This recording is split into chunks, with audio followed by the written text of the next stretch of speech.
Hello, everybody. Welcome. We have a really exciting panel here today for you guys to talk about marketing. Something that really surprises me when I talk to developers is how many of you make amazing games but don't think about marketing. I get it. Trust me, I do. You make these beautiful, immersive experiences, but don't really think about discovery, how to drive purchases, usage. And it's tough, right? Gone are the days of build it and they will come. Discoverability is harder than ever. And, product quality alone will not guarantee success. So for today's panel, we have some just amazing marketing expert here to talk to you. They really know what they're talking about. I can't stress that enough. We're going to walk you through why early promotion and marketing is important for your app success. We're going to talk about how marketing iteration is almost as important as development iteration. And we're going to give you some things to think about as the store opens up and broadens to a larger ecosystem and consumers have more and more access to games and experiences. My name is George Cortisolo. That's a bad habit. And I'm a program manager on the Quest Publishing program. I'm going to be your moderator for today, helping guide this conversation. As a program manager in the developer ecosystems team, I work with dozens of devs shipping games to stores, so I'm incredibly excited to have these folks here today. I do want to note we will have time for Q&A at the end, so please think of your questions, hold them, and I will take time to call on people that are interested. And so without any further ado, I wanted to get into some intros. Let's have Jasmine kick it off. Hi, everybody. My name is Jasmine Uniza. I'm the CEO and co-founder of Impact Reality and Flat to VR Studios. At Impact Reality, we are a full-service PR and marketing company servicing only VR. So at this point, we've helped market over 70 VR games. And at Flat to VR Studios, we are bringing the best traditional gaming IPs to VR.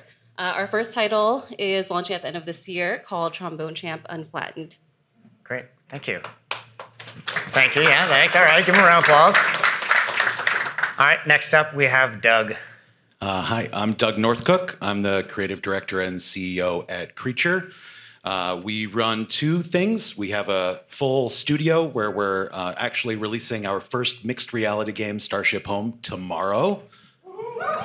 Buy it tomorrow. Thank you. And we also run a game label where we support 10 other studios bringing their games primarily to Quest and other VR platforms. We support some amazing developers, some of whom are in the room, like Thomas Van Bowel and Mike Mandel, maybe from Cubism and Thrasher. And that's what we're up to. Great. And last but not least, Amy. Hey everyone, I'm Amy, and I am one of the rare unicorns that have been in VR marketing for almost a decade now.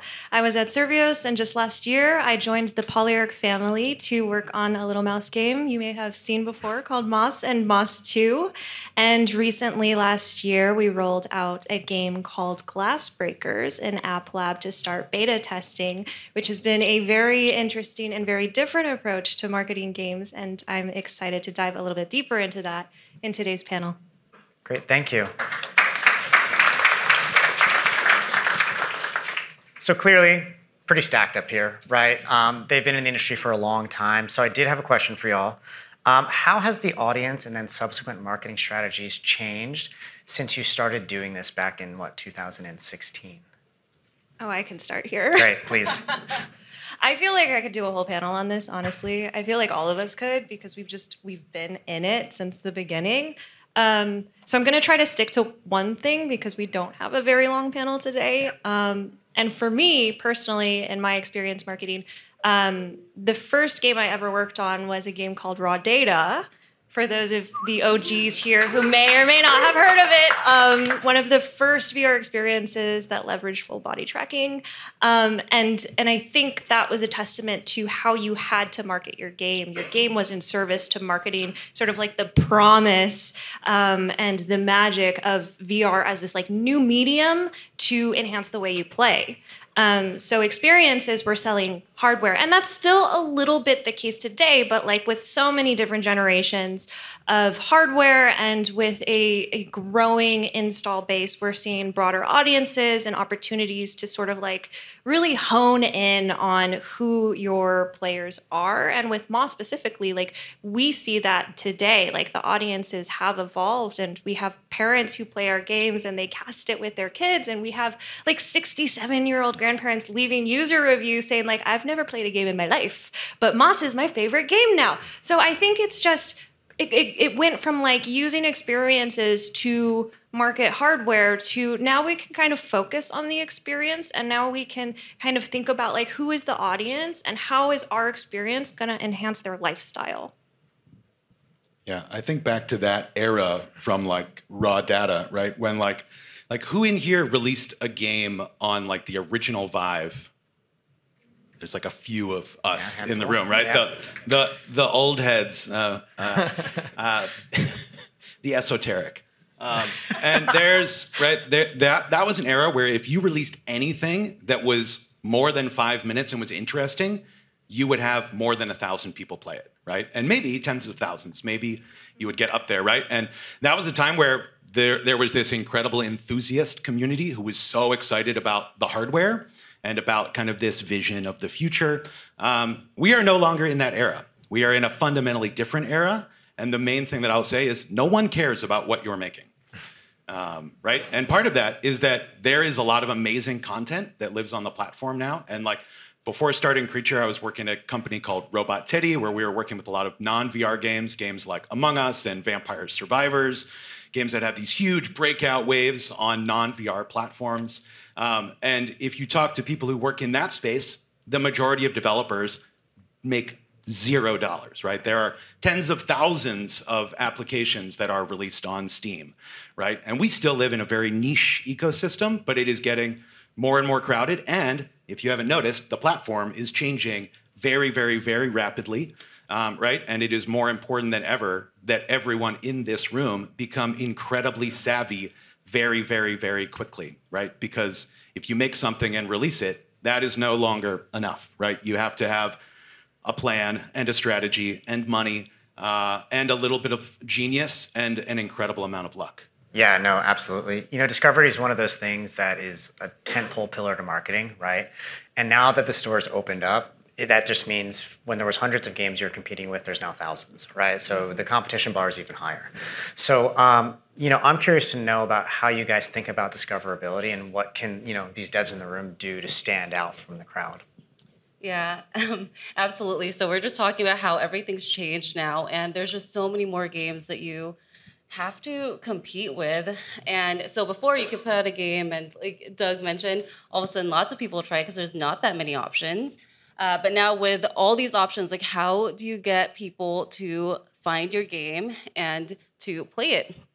Well, I'm going to say something that's a little bit obvious, but sometimes when you're in the middle of game development, you kind of forget about it, but you really, really need to know, like, what is your game, what makes it special, and exactly who is your audience.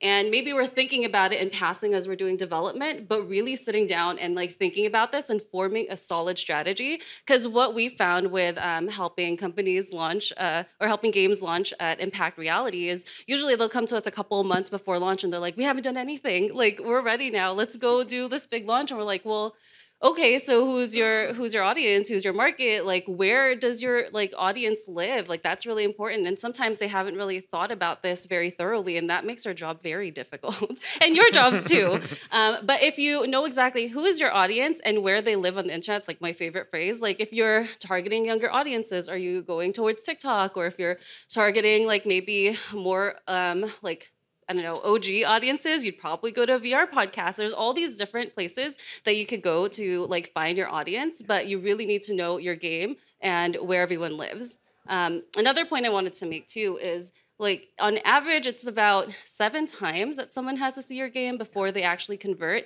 and buy it. So really thinking about, okay, if they're living on these different places on the internet, like how do I, okay, I need to drop a little bit of marketing here, a little bit here, a little bit here. And you got to space it out a bit too, because, if you're getting the same things over and over and over, you just start like, okay, I'm done with this, right? So you have to keep it creative, keep it fresh, and make sure that it's timed right. So really thinking about what your strategy is and the timing of your strategy. Yeah, absolutely. And I think along with that, right, like saying like spread it around, I think that's one of the most critical things. I think I've talked with hundreds of developers over the last 2 years about this. And I think one of the things that I've been trying to tell people is not only does no one care about your game, but the platforms that you put your game on, it is not their job to market your game.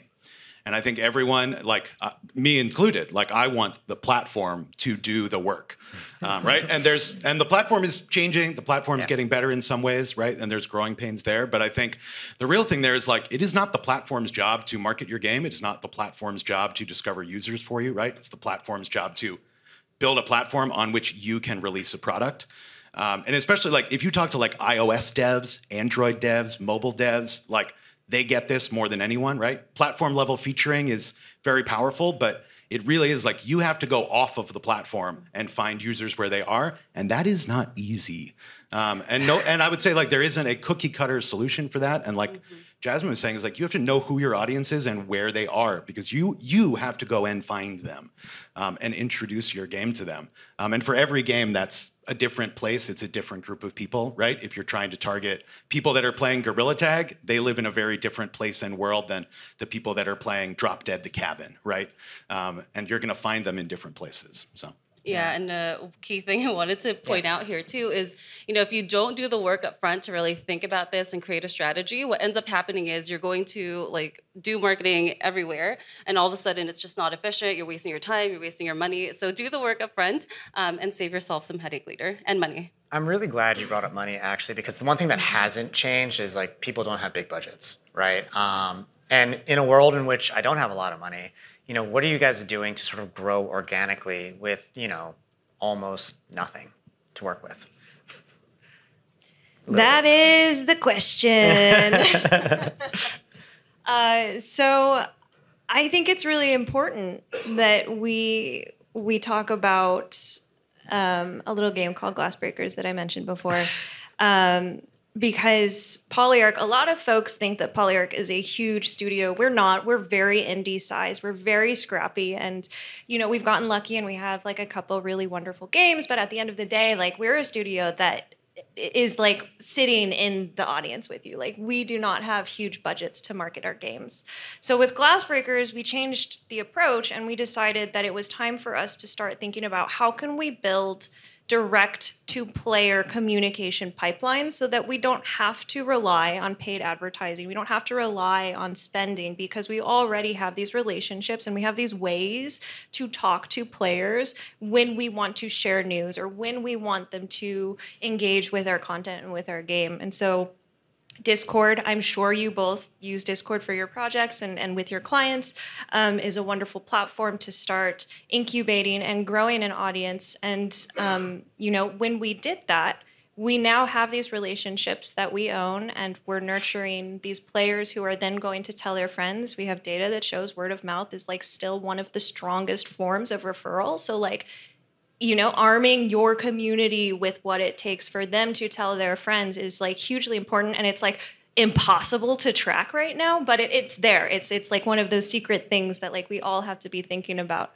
And when your game is in sort of like this pre-launch phase, you have this opportunity to sort of validate that your product even has an audience and a desire. Because like if your Discord isn't growing, if your socials aren't growing, then maybe like the product isn't being positioned or isn't attractive enough in its current state. And so with Glass Breakers, like it was wonderful because we were able to do that and be like, okay, well, we're starting to see like this is what our audience is looking like. We're starting to see who's staying around, who's retaining, who's really like invested in our game, and we survey tested them, and we still have those sort of like ongoing relationships with them, even though we're technically like closed out of the beta period right now. I could also apparently talk about this for a whole panel. Apologies, but ultimately, the the summary of all of these sort of like pre-launch efforts that you can be doing right now, like building your audience, validating your product, iterating on your product to prove that there's a desire there, you can then take that and like present it to the people who own the pocketbooks and be like, look at all the work that I've been doing and look at the success and look at the players that are here. Imagine if I had money to have more than one of me. Yeah. Imagine if I could scale this marketing plan so that we could have 10 times the player, if I could like bring on, impact reality, or if I could like start a more robust content marketing strategy. So I think like also thinking about like what is the success story of how you're doing this so that then maybe you can justify a larger spend when it matters and when you have like those larger marketing beats. Totally. I think from a different perspective, something that we talk a lot about on our team and with our partner developers is how does your game translate to video? And I think this is one of the most underutilized things early in the development process, is that you should be capturing video of your game, like from the initial prototype, and trying to refine both the game itself, but also your tools for capturing the game and users' tools for capturing the game. This becomes even harder if you're working on a mixed reality title like we have, where like on a semi-regular basis, I go to Mark Schramm, our engineering director, and I'm like, Mark, I need a new custom tool for doing capture so that we can like do something really weird and strange. Like I need you to like hide these objects in the scene. I need a bunch of like debug tools. I need a custom panel inside of the application that's just for capture.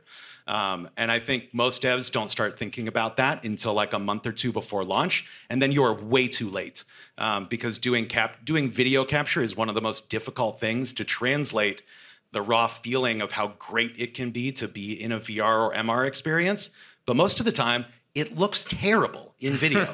It looks boring. It looks bad. It looks like a PS2 game, right? And like it is up to you to like craft a way and a method and a system of creating really, really compelling video content. Because when you have no money, but you have amazing video from your game, that's what's going to help you get picked up.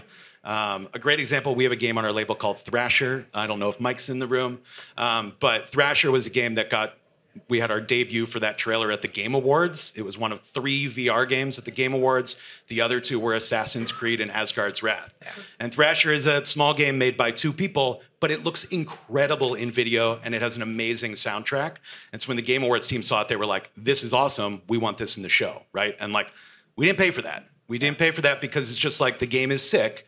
We want to put it in the show, right? And I think that's where like you need to start thinking about video like day one. Yeah, I mean, that's the biggest thing I hear from devs is, when should I start thinking about my marketing? The devs that are thinking about their marketing, right?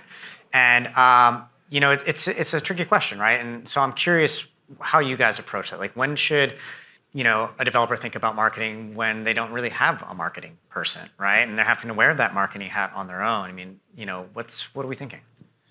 Yeah, I think that's a great question. I mean, I'm going to say it from the very beginning, and y'all are going to be like, what? From the beginning? I haven't even made my game. What are you talking about? But just like Doug said, like your game has to look really good on video, unfortunately. Like not everybody, it's really hard for people to understand how it feels to play your game unless you can show it really well.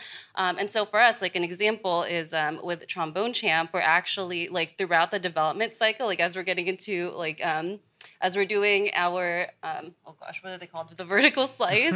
And then, and the QA ready build and all that stuff. Like every single build, we're evaluating, okay, where are we at with our game? What can we put into this game to make it viral? Like that is actually a question that we're always asking ourselves at regular intervals.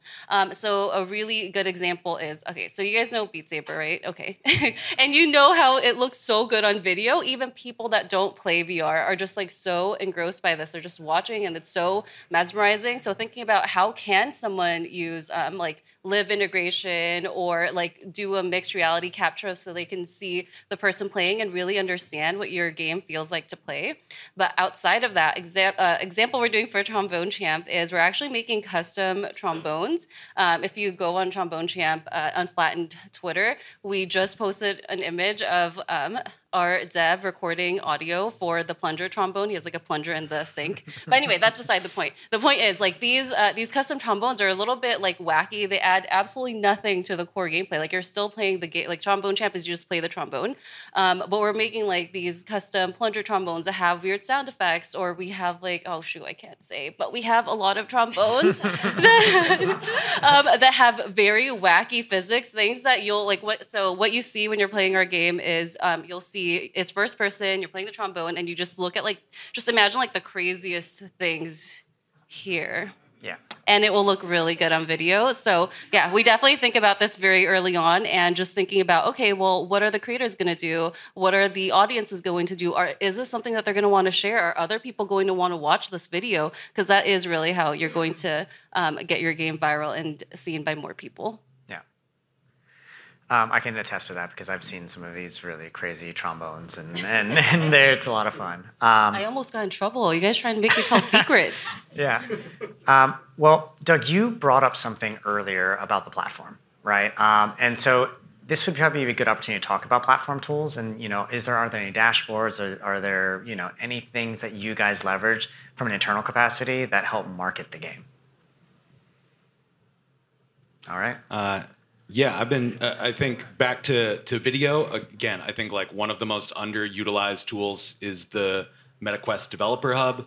It's astounding to me how many developers are not recording footage out of the headset in 4K, for instance, right? And if you don't know that you can do that, which 90% of developers seem to not know that, right? That like, you need to be like capturing your footage in 4K in the Developer Hub, and then you need to be taking it into a video editing software. You need to be doing post-processing. You need to be like you need to also be a filmmaker.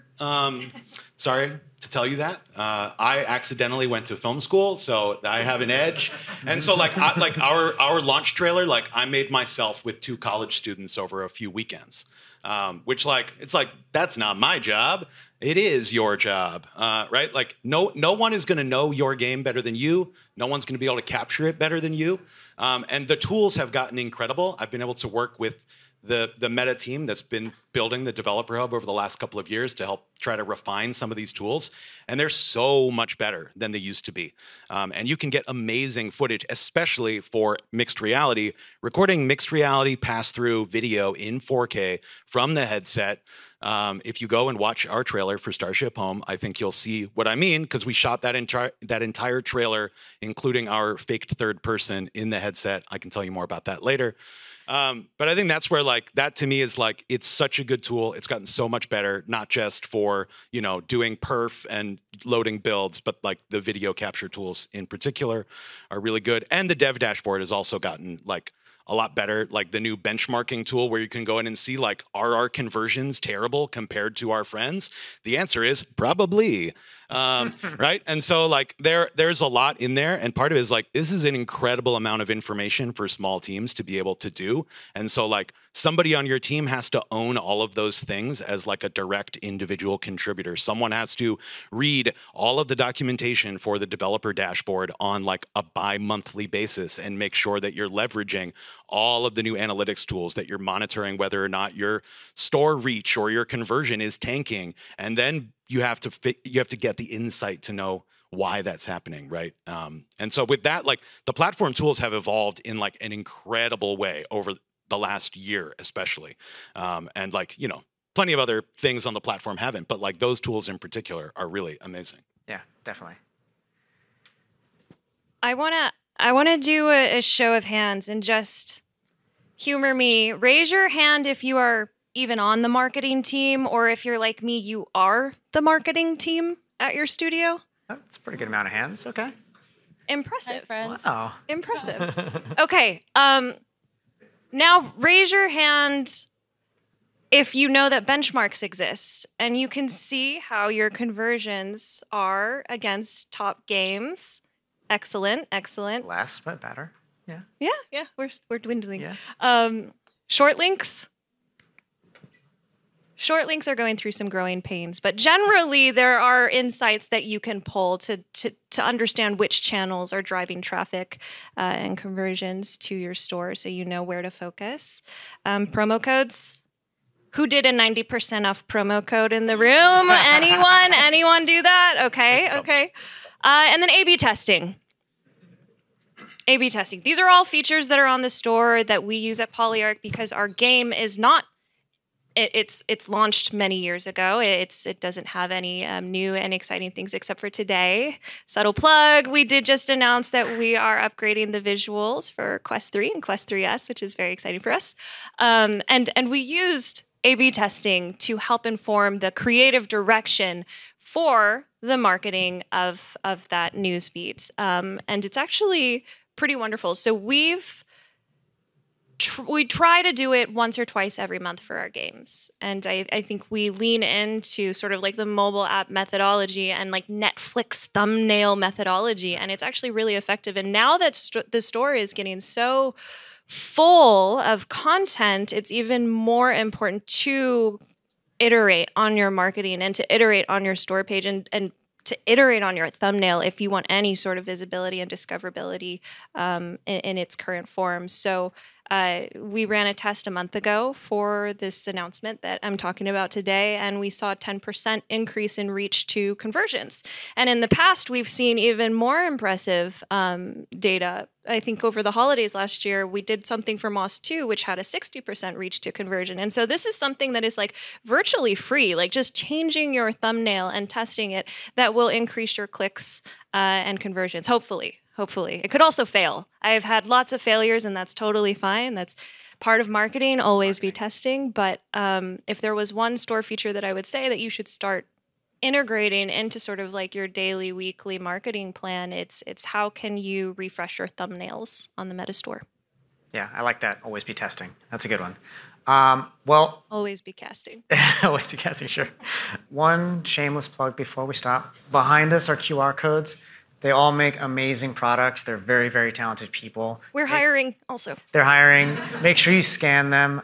Starship Home out tomorrow. Marketing. Got it. Great. Wishlist trombone champ. Okay, good. All right. Well, thank you, everyone. Thanks for being here. And that's it for today.